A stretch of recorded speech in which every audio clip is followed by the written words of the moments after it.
Hey, welcome to another show of Veterans View. Today we have with us Judge Alford Harden, our probate judge of Russell County. And we're going to talk about today the things that the probate judge do that helps veterans. And right now we're going to let Judge Harden introduce himself and tell us a little bit about himself and how long you've been in office, Judge. Well, of course, I'm Alford Harden, and I've been the probate judge now for 11 years. And it's been my pleasure to serve the people of Russell County and the veterans of Russell County, Leroy. And I thank you for the opportunity to come on your show and to tell the community what we do for veterans. Okay. And tell us something about your office, because it's not just voting that you do. It's children adoption and a myriad of things. You get your license there and everything else. So just tell us a little bit about what your office does as well. Well, the probate judge is just a little bit different animal, as you speak. You know, the circuit judges do their thing with the circuit courts, and the district court judges do their thing with their courts.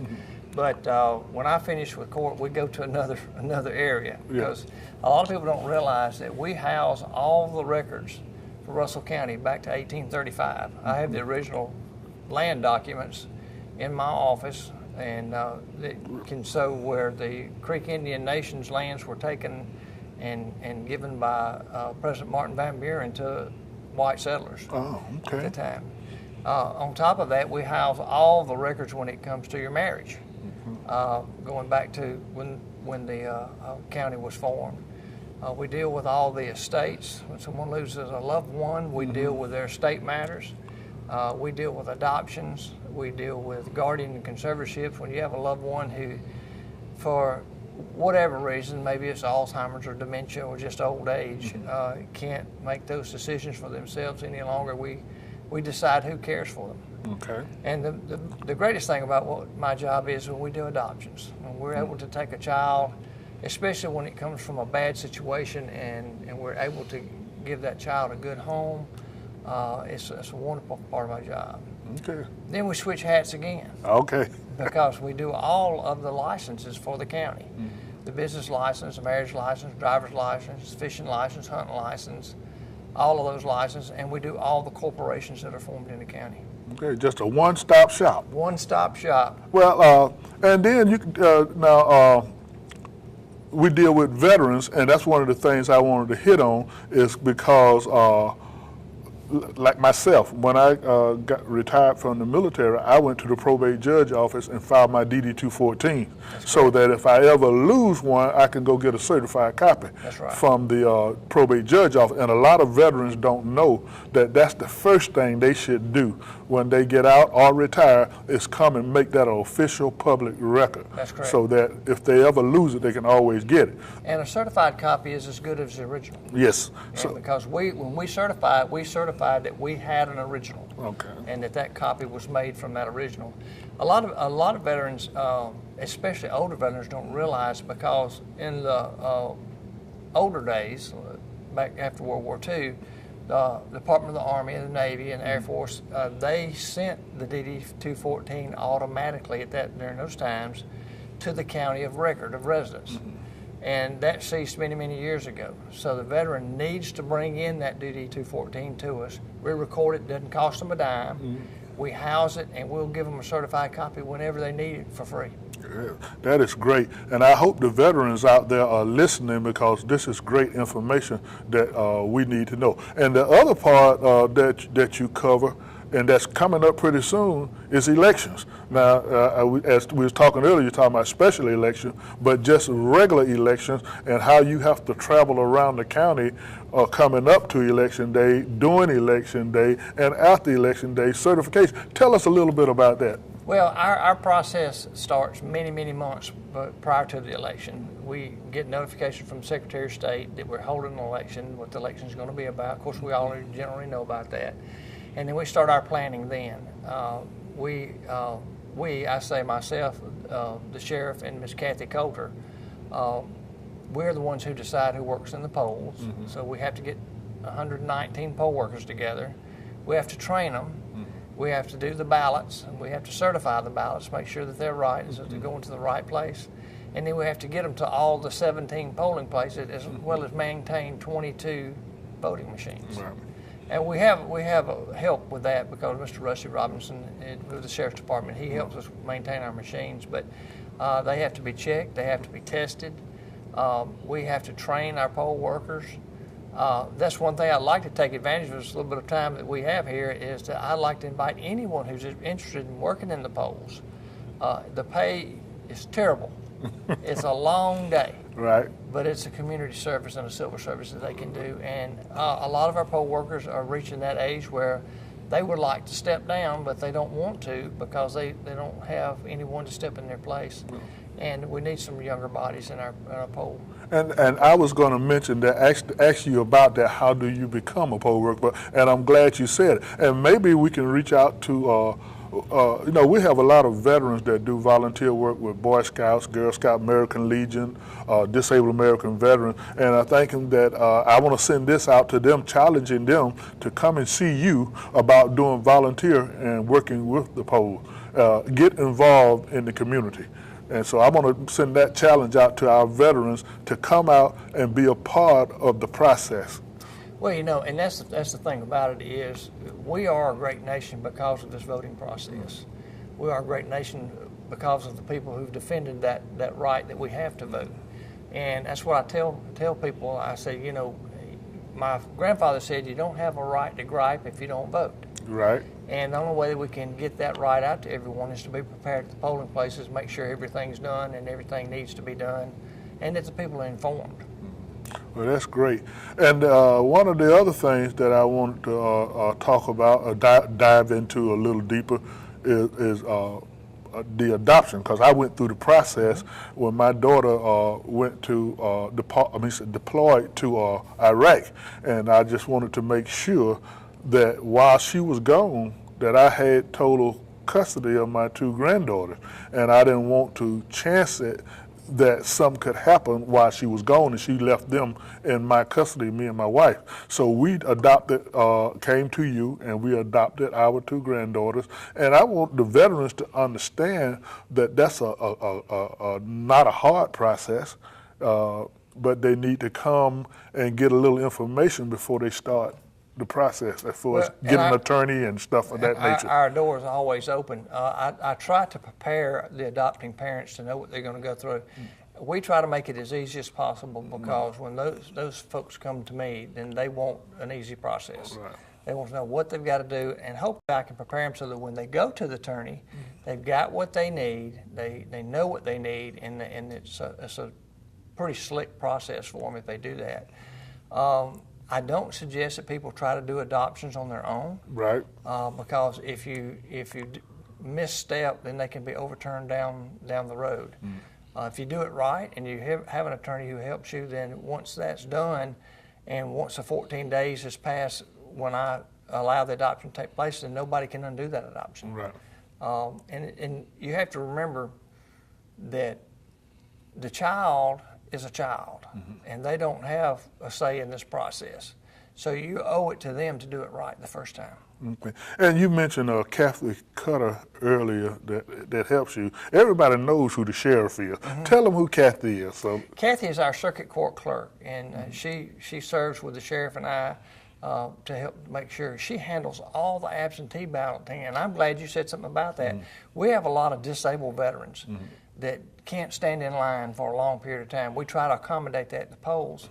And everybody always asks me about early voting. Well, we have early voting in Alabama. It's called absentee voting. Right. So they can go to our Justice Center, go to the 3rd floor just after they get off the elevator and start the 1st of July. And they can walk into the absentee voting room. Ms. Coulter and her staff will help them get their paperwork done.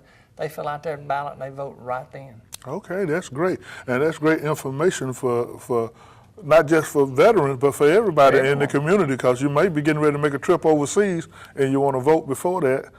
Well, you just may be someone also that can't stand in line for a long period of time, and we do accommodate that in the polls, like I said earlier, because we tell folks, if you can't, you sit in that chair, we'll call you when it's your turn. Yes. And that kind of thing. But it's just too easy to go into Ms. Coulter's office.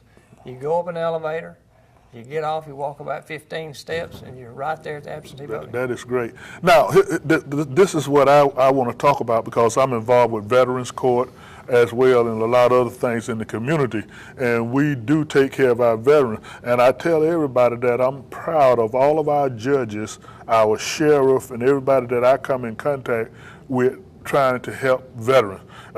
We've had a case in the past, and I'm not going to call the name or anything, but the way we help veterans is when veterans get put in jail and they have PTSD or whatever, they don't have to have PTSD, but I'm notified, and then I try to go down and see what can I do to help them. And once I get their names and their social security number, I call Miss Margarita High.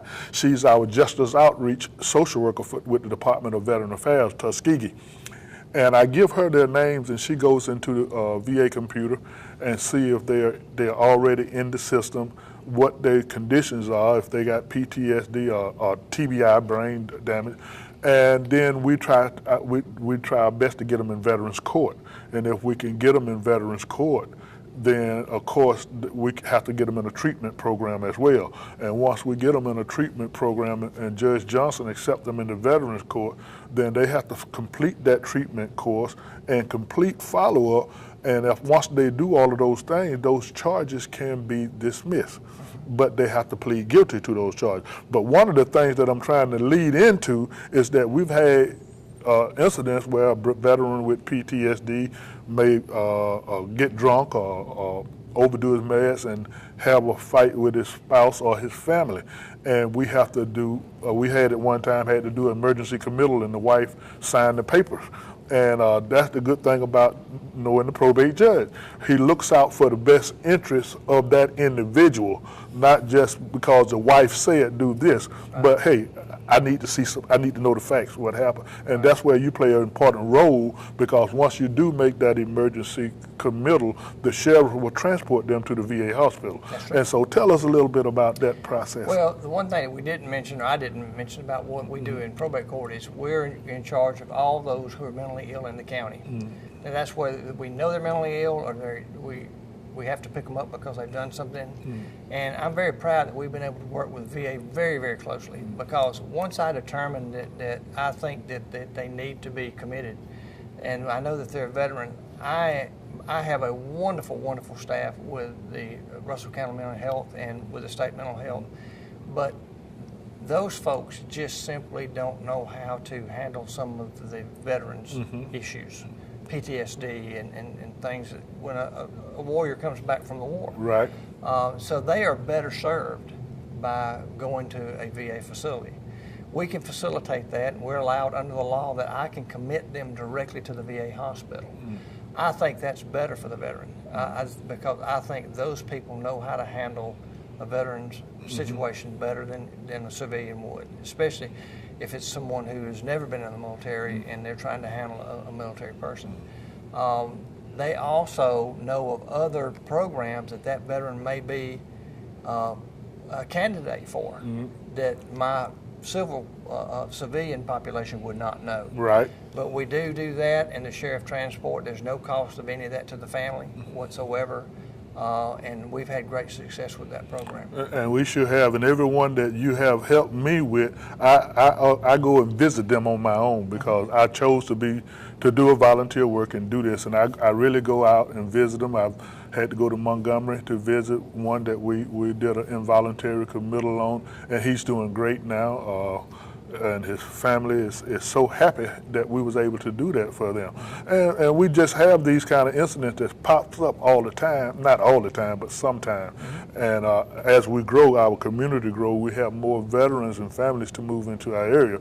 And that's the great thing about, as I was saying, our judges and Judge Bellamy, Judge Johnson, Judge Collins, yourself, how we help veterans. And by the way, they should know that you are a son of the American Legions as well. I am. Your father served. My father's a World War II veteran. World War II veteran. And all of our Navy man like you. Yes, sir. Yes, sir. And all of our judges are members of this post.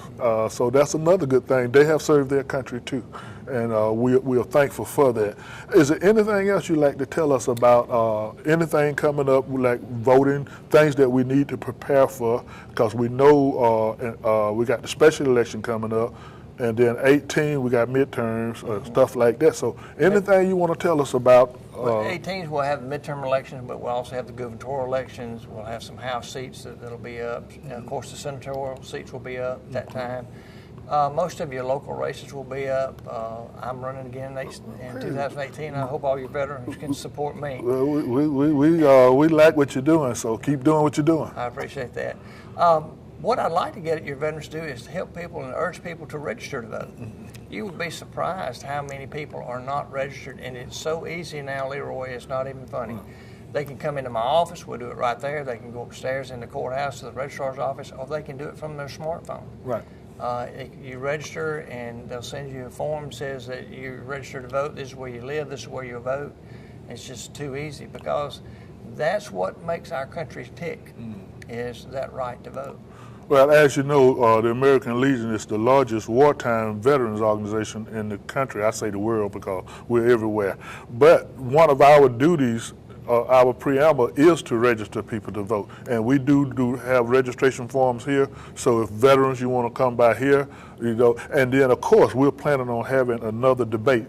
I think you attended the last debate we had. I thought it was great. Everybody loved it. So we're planning on doing that again as well. I'm glad. That gives the voter the opportunity to get to know the candidate. And that's what I tell people, as you and I were discussing before we went on camera here today,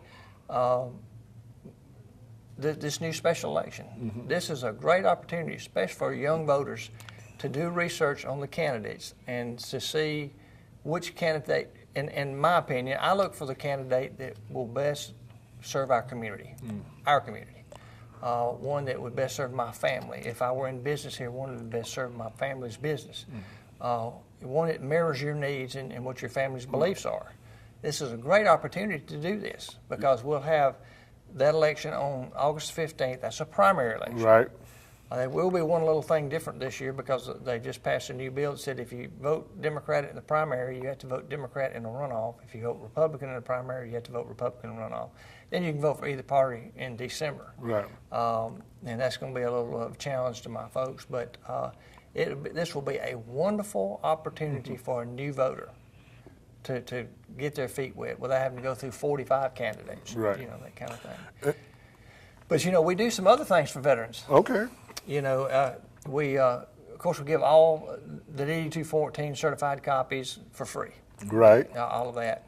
But a lot of times veterans come in, and a guy's been overseas or a young lady's been overseas, and they've traveled, and some of the paperwork's gotten lost, and they need a copy of their marriage license. Or something like that. We do that absolutely for free. If they bring it in, they need copies, we'll do that for free. Okay. For disabled veterans, we give discounted hunting and fishing license. Yep. All they do is come in, show us their disability, and it's appropriated based on their disability. And those are all done for the veterans for free, except for the license. They'll have to pay the pro rata share. Right. They're still a discounted license. Right. And I know, because I have one. I have a total and permanent fishing license. So it's a great deal if you're a disabled veteran and you like fishing or hunting to go and get your license. And I believe for a 100% disabled veteran, you pay $1 for the fishing license. That's right. And they're good on both sides of the river. That's right. That's the good thing about it, being that we're here in the Chattahoochee Valley. Right. It's good for both sides of the river. But one of the other things is, you know, that I want people to understand is that yourself and every elected official in this county works well with me in doing the veterans banquet and anything that's supporting veterans, especially here at the American Legion, how we you know, raise funds to give out scholarships to kids in school. And I just want them to understand how well we work with our elected officials.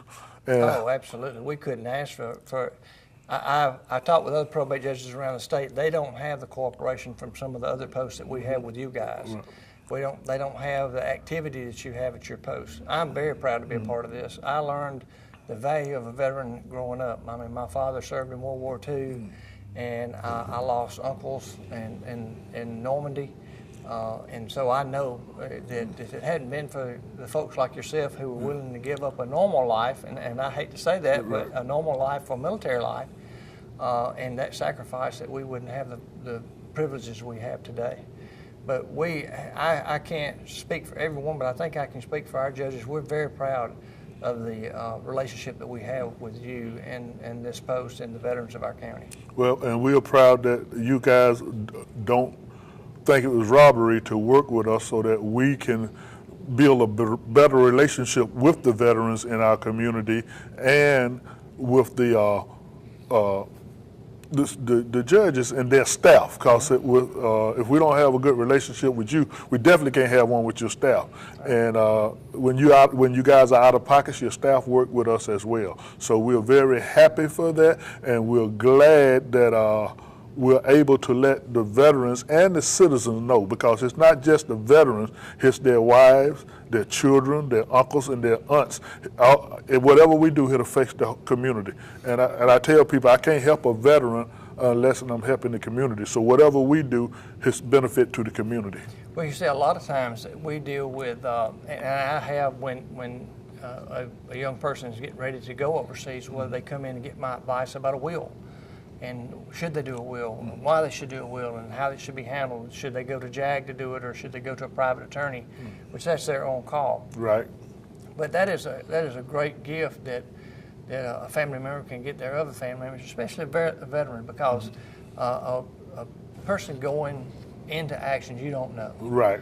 And so we work a lot of times and have worked, and you're well aware of this, when a veteran has lost his life overseas, we work with the family to help with that estate and to make sure that those things go smoothly, because they've lost a loved one. Yes, sir. And that is a time when they need the respect of everyone around, and what they are looking for is a helping hand, and we try to give that in my office. Well, we sure thank you for everything that you do for us. And as I always say to veterans support those businesses and those people who support you. And as we move on, we're going to be talking about a veteran sphere of influence. Veterans, they buy cars, they buy homes, they want to protect their homes and their cars. So we need to know about who wants to represent us, who wants to help us as we grow. And then we have some great veterans leaders that could possibly run for some of these offices that coming up. So they need to, if they even think about it, need to look at it and do their research. And I urge them to do their research on this special election coming up on which one of those candidates they want to vote for. Well, you know, and you well know, because you and I have had this discussion before, Phoenix City and Russell County is a wonderful place for veterans to retire. Yes. We have lower taxes, you know, and in Alabama, we don't even tax your retirement. That's correct. Retirement. So we love to have veterans here. Of course, now you're talking to someone who is the son of a World War II veteran, but he also spent 31 years working in civil service at Fort Benning, Georgia. So my background with the military and veterans goes way back. Right, and we thank you for that.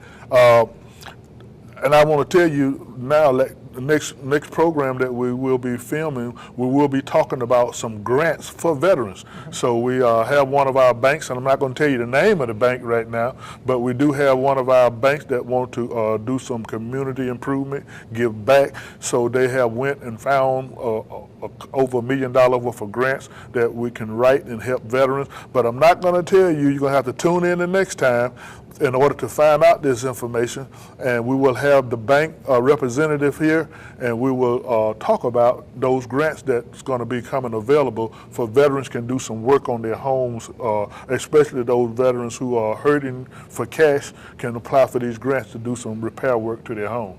Thank you, Judge, for coming out and seeing us, and we look forward to doing this again. Thank you.